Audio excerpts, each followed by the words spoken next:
Hello guys, आपका मेरे channel smart study में स्वागत है। आज हम डायरेक्टरेट ऑफ एजुकेशन की तरफ से दी जाने वाली वर्कशीट नंबर 30 करेंगे, जो कि क्लास 7th की है और सब्जेक्ट है सोशल साइंस। ये वर्कशीट 24 नवंबर 2021 की है। तो आइए शुरू करते हैं आज की वर्कशीट शुरू करने से पहले प्लीज़ मेरे चैनल को सब्सक्राइब कर दीजिए। तो आइए देखते हैं आज की worksheet, how the state government works, working of government. देखो, आज बताया गया है कि किस तरह गवर्नमेंट जो है वो काम करती है। Answer the question that ask are in the legislative assembly. जो भी असेंबली में, विधानसभा में जो भी क्वेश्चंस पूछे जाते हैं उनका आंसर देना सरकार का काम है। Response to other medium of also newspaper and press conference. अब देखो, जो बात डिसीजन लिए गए हैं, जो भी चेंजेस के डिसीजन लिए गए हैं, उनको आम जनता तक किस तरह पहुंचाया जाएगा कि न्यूज़पेपर और जो प्रेस कॉन्फ्रेंस है वहां से उनको बताना कि हमने ये चेंजेस किए हैं। Make law to solve problem. कोई भी प्रॉब्लम आती है तो उसको सोल्व करना, लॉ मेकिंग मतलब कुछ नया रूल बना दिया, जैसे कि मास्क का रूल बना दिया कि सबको मास्क पहनना जरूरी है, ये रूल बना दिया। तो अब इस रूल को बनाना ये किसका काम है? गवर्नमेंट का काम है। और उसको आम जनता तक कैसे पहुंचाया जाएगा? बाय न्यूज़पेपर और कॉन्फ्रेंस के थ्रू, ठीक है, प्रेस कॉन्फ्रेंस के थ्रू, ठीक है। Chief minister and other minister run various department और मिनिस्टर। अब देखो, चीफ मिनिस्टर और वेरियस, देखो एक हेड हो जाते हैं चीफ मिनिस्टर, और उसके अलग अलग जो मिनिस्टर हैं वो क्या करते हैं? अलग अलग डिपार्टमेंट को, जो मिनिस्ट्री है या जो भी डिपार्टमेंट है उनको, उन पे किस तरह काम करना है, किस तरह काम करवाया जाना है, इसका ध्यान रखते हैं। तो आइए आगे देखते हैं। As we read in the last worksheet that the legislative assembly is a place where all MLAs whatever from the ruling party and from the opposition meet to discuss various things। हमने देखो पिछली worksheet में भी देखा था कि legislative assembly क्या होती है, कि जहाँ पे सभी एमएलए मिलते हैं। सभी एमएलए चाहे वो क्या हो, रूलिंग जी जो विनिंग पार्टी है, रूलिंग पार्टी है जिसकी गवर्नमेंट चल रही है उसकी हो, या ऑपोजिशन की हो, सब मिल बैठकर बात करते हैं, किसी भी बात पर डिस्कस करते हैं, और कुछ नया लॉ बनाना है उससे रिलेटेड जो भी चेंजेस करने हैं बात करते हैं उस पर, ठीक है। To combat some problem to the state, government can also decide to make new laws for the state। अब इसके लिए क्या कहा जा रहा है कि सब मिल बैठकर बात करते हैं और जो भी लोगों के हित के लिए होगा, लोगों के अच्छाई के लिए होगा, भलाई के लिए होगा, नए लॉ भी यहाँ पर बना सकते हैं। The act to making law to the certain issue is also done by the legislative assembly to each state। अब ईच स्टेट, हर एक स्टेट में क्या है कि लेजिस्लेटिव जो असेंबली है वो है, और जो भी जनता के हित के लिए जो भी अगर कोई डिसीजन लेना है तो वो वहीं एक्ट, वहाँ पर नया लॉ जो है वो बना सकती है। The various government department that implement these laws. अब देखो, जो लॉ है वो तो कहाँ बन गया? लेजिस्लेटिव असेंबली में उन्होंने ओके कर दिया कि इसको बनाना है, तो उसको देखने रेख का काम कौन करेगा? उसका देख रेख का काम करेगा डिपार्टमेंट, जो अलग अलग डिपार्टमेंट। जैसे कि अब बोला गया कि बच्चों के लिए स्कूल खोल दिए जाएंगे, तो उस स्कूल में सोशल डिस्टेंसिंग का ध्यान रखना वो सब किस पे आएगा? वो टीचर्स पर आएगा, हेड ऑफ स्कूल पे आएगा कि उसको ध्यान रखे। इसी तरह से मास्क लगाना जरूरी है, बिना मास्क के अगर रोड पर कोई दिक्कत तो उसके फाइन लेना है, तो वो काम किसका हो जाएगा? ट्रैफिक पुलिस का हो जाएगा, पुलिस का हो जाएगा। तो इस तरह से अलग अलग डिपार्टमेंट दे दिए जाते हैं जो क्या करते हैं, जो लॉ बनाया गया उसको इम्प्लीमेंट करवा सके।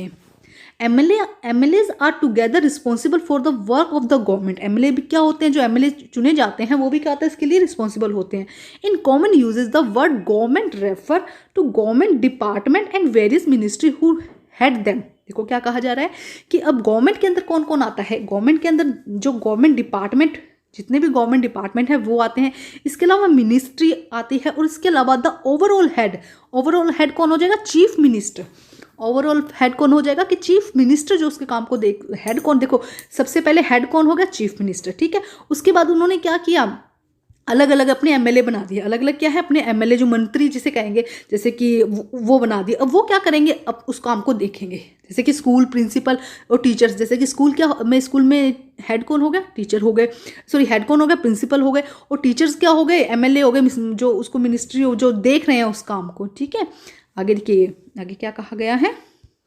मोर correctly this is called executive part of the government. मतलब जो काम करता है, जो भी, जैसे कि कोई भी डिपार्टमेंट है उसके जो हेड है वो क्या है? एग्जीक्यूटिव, वो काम कर रहे हैं, और सबसे हेड कौन हो गया? चीफ मिनिस्टर जो काम करवा रहा है, ठीक है। Next, all the MLA together assemble in the legislative assembly are called legislature. अभी हमने देखा ना कि जो लेजिस्लेटिव असेंबली है उसमें सभी, चाहे वो जीती हुई पार्टी हो चाहे वो ऑपोजिशन वाली हो, दोनों के क्या आते हैं? एमएलएज आते हैं। अब जो जीती हुई है उसके अंदर से तो कुछ बन गए एमएलए, जो एग्जीक्यूटिव में आ गए, जो काम कर रहे हैं, लेकिन अभी कुछ और भी रह गए ना। तो इन सबको मिलाकर, जो चाहे काम कर रहा हो चाहे ना हो, एमएलए, जो जितने भी एमएलए हैं उन सबको क्या कहते हैं? Legislature. They are the one who authorise and supervise that work. वो क्या करते हैं? उनके काम को सुपरवाइज करते हैं।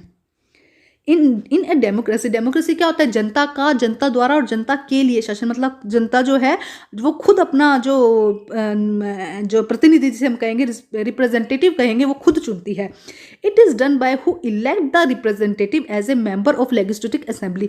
तो इसमें डेमोक्रेसी में क्या होता है कि जो पीपल हैं वो खुद अपना रिप्रेजेंटेटिव चुनते हैं, और लेजिस्लेटिव जिसे एमएलए कहा जाता है। And thus it is the people who have the main authorities.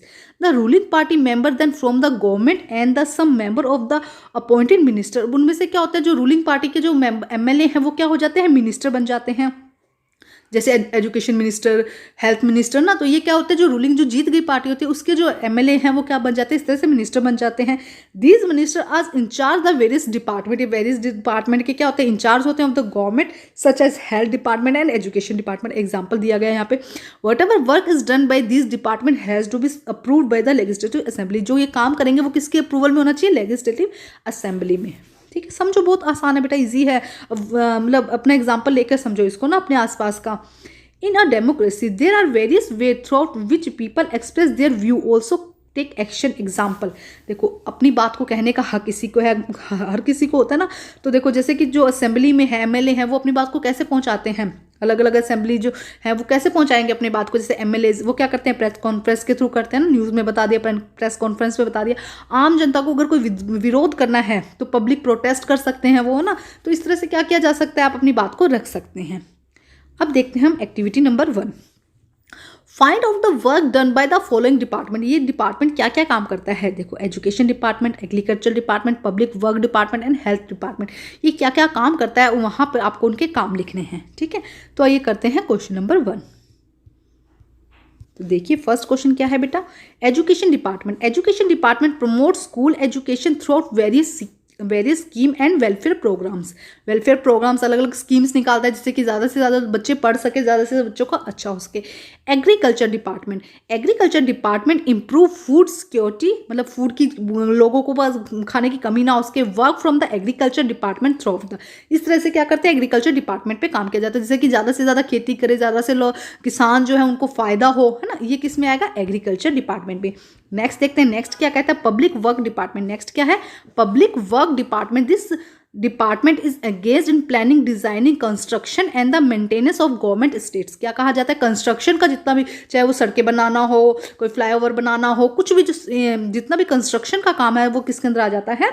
Public work department पे, पीडब्ल्यूएफ जिसको बोलते हैं, पीडब्ल्यूडी। ठीक है, और मेंटेनेंस का जो काम होता है। हेल्थ डिपार्टमेंट क्या करेगा? Health department is responsible for the overall health. जितनी भी मतलब हेल्थ से रिलेटेड जितने भी इशू है वो कौन देखेगा? Health department. Wellbeing of the communities they serve, मतलब जितनी भी कोई बीमारी है या कोई भी डिजीज आ रही है उससे बचाने का जो काम है, लोगों को जागरूक करने का काम है, वो किसका काम है? हेल्थ डिपार्टमेंट का। तो ये है एक्टिविटी 1 का आंसर। अब हम करते हैं नेक्स्ट। देखिए एक्टिविटी 2 क्या कहती है बेटा? Activity 2, make a wallpaper collage from the newspaper cutting about the working of the government. Government किस तरह काम कर रही है उससे रिलेटेड कुछ वर्क, मतलब न्यूज़पेपर की कटिंग आपको अपनी नोटबुक में पेस्ट करनी है। तो कोई 3-4 दिन पुराने अखबार ले लीजिए और थोड़ा भी जहाँ पे सरकार से रिलेटेड काम किया गया है वो आपको यहाँ पर पेस्ट करना है। अब हम करते हैं इसकी क्वेश्चन आंसर। फर्स्ट क्वेश्चन देखिए क्या कहता है बेटा? Define the term of government. Government की टर्म को आपको क्या करना है? डिफाइन करना है। तो देखिए यहाँ से हो जाएगा answer number 1, the government refer to the government department and various minister who head them, the overall head of the chief minister. तो ये हो जाएगा उसका ओवरऑल हेड कौन हो जाएगा? Chief minister. तो फर्स्ट क्वेश्चन का answer. Question number 2, who is the overall head of the department and various minister of a state. अभी बताया बेटा, अभी है ना। देखो फर्स्ट और सेकंड का लास्ट लाइन सेम हो जाएगी। ये हो जाएगा second, the overall head of the chief minister कौन हो जाएगा? पूरा आंसर लिख दीजिएगा। मेन आंसर क्या आ जाएगा? Chief minister. Question number 3, write the appropriate column. आपको अप्रोप्रिएट कॉलम में लिखना है government department, various executive, MLA, legislative assembly and laws making and law implement. तो देखो ये क्या हो जाएंगे? यहाँ पे हम देखते हैं इसका आंसर। तो देखिए क्या होगा बेटा इसका answer? Government department, various minister और लॉ, एक सेकेंड, और लॉ इम्प्लीमेंटेशन। देखो इम्प्लीमेंट कौन करवाएगा? एग्जीक्यूटिव। तो ये तीनों यहाँ पर आ जाएंगे एग्जीक्यूटिव में। उसके बाद नेक्स्ट देखते हैं, नेक्स्ट क्या दिया गया? MLAs in legislative assembly, law making. ये कहाँ पे आएगा? लेजिस्लेचर में। ये बात देखिए कि देखो गवर्नमेंट डिपार्टमेंट, वेरियस मिनिस्टर और लॉ इम्प्लीमेशन। कौन इम्प्लीमेंट करवाता है बेटा? इम्प्लीमेंट तो कौन करवाएगा? डिपार्टमेंट ही करवाएंगे ना। तो ये किसके अंदर आ जाएंगे? ये आ जाएंगे एग्जीक्यूटिव में। जबकि लेजिस्लेचर में क्या आएगा, MLAs आ जाएंगे और लॉ मेकिंग आ जाएगा। ठीक है स्टूडेंट, तो बच्चे आज की वर्कशीट कंप्लीट होती है। वर्कशीट कंप्लीट करके अपने टीचर से चेक कराइए और प्लीज़ मेरे चैनल को लाइक कीजिए, सब्सक्राइब कीजिए और शेयर कीजिए। Thank you.